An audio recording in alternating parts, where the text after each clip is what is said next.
Gempa terkini terjadi di daerah NTT, tepatnya di 113 km barat Laut Larantuka, NTT.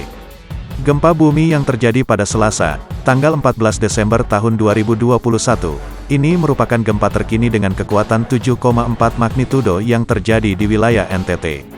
Dari informasi terbaru BMKG juga mengeluarkan peringatan dini tsunami di daerah NTT. Tsunami terjadi dengan kedalaman M10 km, tepatnya di 113 km barat Laut Larantuka NTT yang telah terdeteksi di MARAPOKOT pada pukul 10.36 waktu Indonesia Barat. Ketinggian potensi tsunami kali ini mencapai 0,07 meter. Sebelumnya gempa susulan juga terjadi di 129 km barat Laut Maumere Sika NTT.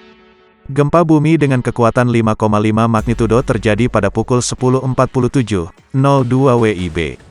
Kedalaman gempa bumi susulan tersebut adalah 10 km.